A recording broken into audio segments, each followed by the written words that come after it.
Hello everyone. Now we are discuss about the RH incompatibility.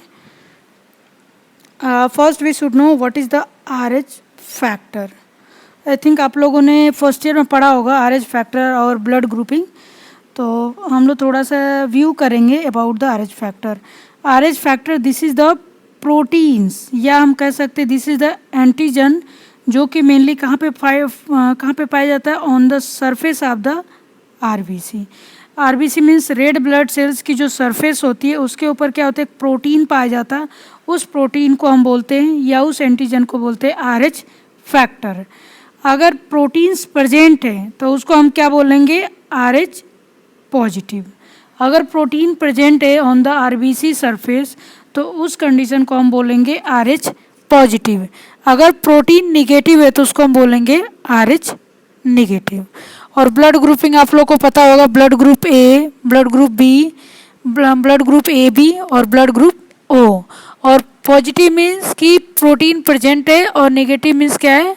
Protein absent है. Okay, next definition discuss करेंगे. Definition क्या होता है? RH incompatibility ऐसी condition है जिसमें क्या होता है कि difference blood group RH blood type होता है. लाइक अब जो प्रेग्नेंट मदर है उसमें क्या है? RH निगेटिव है और जो फीटस है उसमें क्या है? RH पॉजिटिव है. तो इसमें क्या है? Once again class, RH incompatibility means क्या होता है कि जो प्रेग्नेंट वुमेन है उसका जो RH फैक्टर है वो क्या है? निगेटिव है. मीन्स उसके RBS की जो सरफेस है उस पर क्या? प्रोटीन एब्सेंट है. और जो फीटस है उस फीटस के अंदर क्या कि जो RH फैक्टर है वो क्या है? RH पॉजिटिव है. तो जब RH नेगेटिव और RH पॉजिटिव जब दोनों एक दूसरे के साथ मिलते हैं तो उस कंडीशन में क्या होता है कि RH इनकम्पेटिबिलिटी होता है. और इसमें क्या होता है? बेबी को या फीटस को प्रॉब्लम होना शुरू हो जाता है. ओके, प्लेसेंटा के बारे में आप लोगों ने पढ़ा होगा. Placenta that is also act as a barrier. Placenta क्या करता है? फीटस के लिए वो क्या करता है? एक बैरियर की तरह काम करता है, जिसकी वजह से प्लेसेंटा की वजह से ही क्या होता है कि जो मैटरनल सर्कुलेशन, जो मैटरनल जो एंटीजन है ओके या मैटरनल ब्लड है वो प्रॉपरली क्या होता है कि फीटल ब्लड में एंटर नहीं हो पाता है. और इसकी वजह से क्या होता है कि बेबी सेफ रहता है. इन केस अगर ब्लड प्लेसेंटा से अगर ये मदर का एंटी जो है या फिर RH फैक्टर है अगर बेबी के अंदर पहुंच जाता है तो उसकी वजह से क्या होता है? यहाँ पे हीमोलाइसिस होना स्टार्ट हो जाता है. और इस कंडीशन को हम क्या बोलेंगे? RH incompatibility. आपको यहाँ पे दिख रहा होगा ये जो इसके जो RBS है, इसमें क्या है? इसमें एब्सेंट है. और इसके जो RBS है इसमें क्या है? प्रेजेंट है.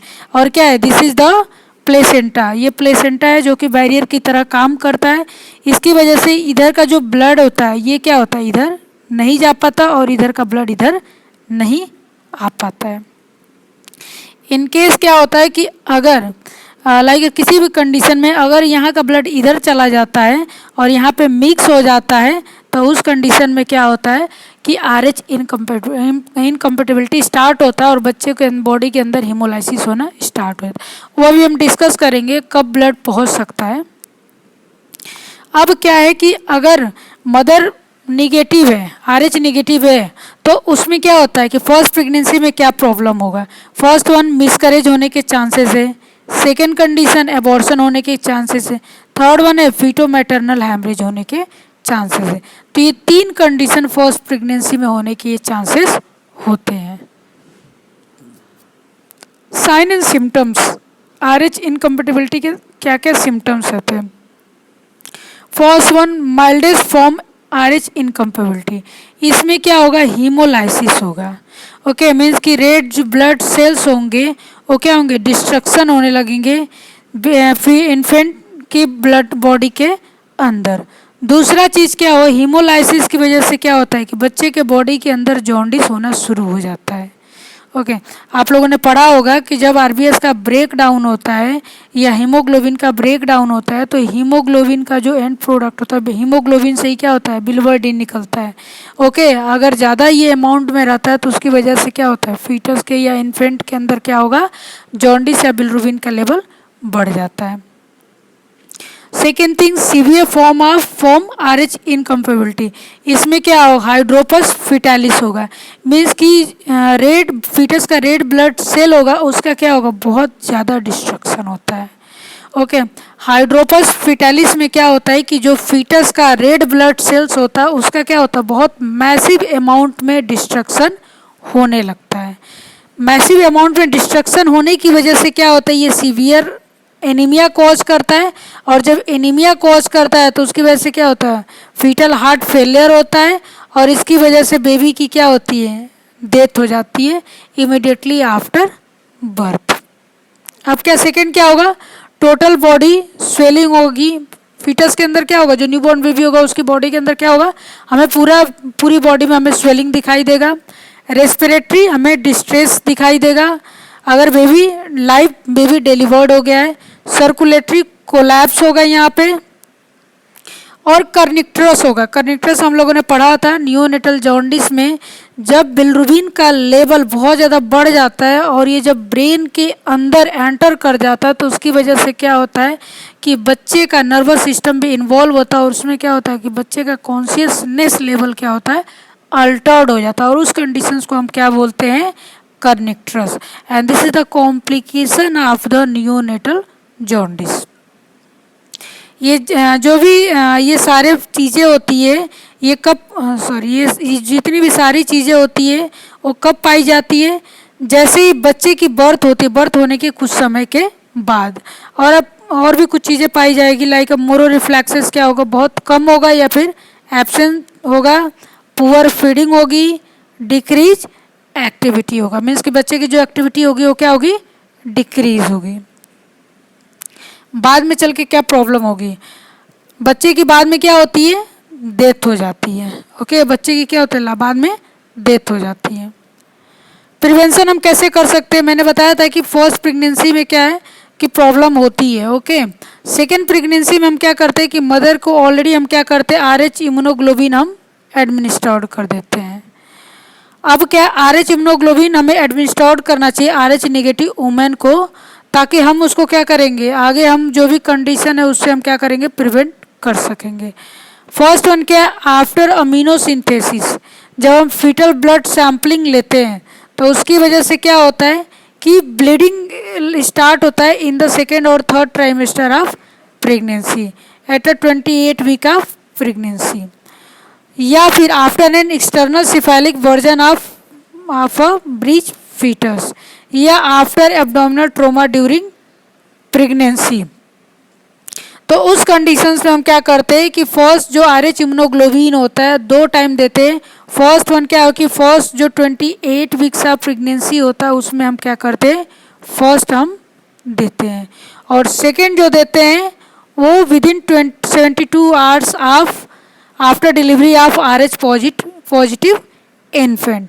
मीन्स कि जैसे बेबी की बर्थ हो जाता है और बर्थ होने के 72 आवर्स के अंदर अगर RH पॉजिटिव इन्फेंट है तो उसमें हम क्या करेंगे, मदर को हम RH इम्यूनोग्लोबिन देंगे। ओके, या फिर आफ्टर ए थ्रेटेंड और कंप्लीट मिसकरेज या इंड्यूस्ड एबॉर्शन, तभी भी हम क्या करते हैं, मदर को RH इम्यूनोग्लोबिन देते हैं। या फिर बिफोर और immediately after treatment for ectopic pregnancy और पार्शियल मोलर प्रेगनेंसी, उसमें भी हम इसके बाद भी हम क्या करते हैं, मदर को RH इम्यूनोग्लोबिन देते हैं ताकि उसकी जो सेकेंड प्रेगनेंसी होगी that will be safe. Treatment में क्या है, अफेक्टेड बेबी को हम क्या करेंगे, इमिडिएटली ट्रीट करेंगे।